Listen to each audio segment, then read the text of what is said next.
no bezgalīgajām tālēm, no bezgalīgā zvaigžņu klusuma, mēs atnākam uz mirkli izbaudīt šo zemes dzīvi, priecāties par tiem jaukumiem, kas mums ir dāvāti no Dieviņa, un tad atkal uz kādu laiku atgriezties bezgalīgajās zvaigžņu tālēs, lai paskatītos uz savām kļūdām, pamācītos, padomātu, ko mainīt, kā mainīt, izdzīvotu jaunu šīs zemes apli, jo vispirms to zemes dzīvi, ja mēs gan izdzīvojam tajā pusē, bezgalīgajā. Un pēc tam atkal dotos uz zemi, vai vīrieši, vai sievietes ietērpā, lai sāktu atkal jaunu zemes dzīves ceļojumu. Man ir bijuši 3 klīniskās nāves, 3 klīnisko nāvi pieredzes. Par katru no viņām es stāstīšu kādu citu reizi, bet tagad, šīs otrās klīniskās nāves laikā, kāds eņģelis stiprā vīrieša balsī man no aizmuguras, no liela augstuma prasīja man šādus vārdus. Ko tu esi izdarījis ar laiku, kas tev tika dāvināts priekš sevis? Un, ziniet, es nezināju. Es biju palīdzējis cilvēkiem. Es biju darījis visu, ko es varētu darīt, palīdzot citiem, bet es neko nebiju darījis priekš sevi. Kreisajā pusē, uz melna debesu fona, jo īstais kosmos ir melns, bez zvaigznēm, kāds rakstīja vecajā drukā lieliem aveņas sāktiem burtiem. Vienīgais zemes cilvēka uzdevums ir būt priecīgam, laimīgam, apmierinātam, pateicīgam.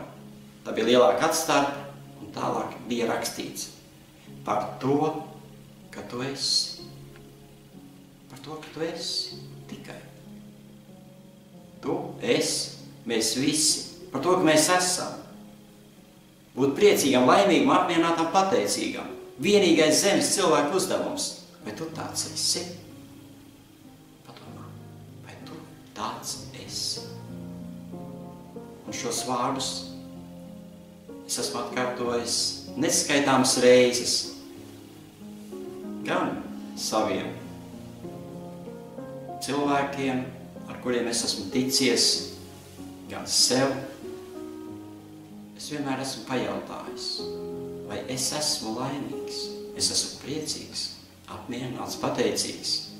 20 gadus pēc kārtas mana draudzene, man fantastiskākā skolotāja, 4. skolotāja, mākslinieca Lilita Postaža. Un katru rītu, kad es biju pamodies, man prasīja pirmos vārdus. Aldīt, vai tu šodien esi priecīgs, laimīgs, apmierināts, pateicīgs? Un katru vakaru, kad es nācu mājās, viņa man prasīja, vai tu šodien darbā biji priecīgs, laimīgs, apmierināts un pateicīgs? Šāds ir cilvēka zemes dzīves uzdevums. Padomājiet, kādu citu reizi es runāšu par pieredzi, kāda man tika rādīta. Jo tā pieredze, kur es saņēmu otrās klīniskās nāves laikā, tā ir nenovērtējama. Tā ir fantastiska pieredze, nenovērtējama pieredze.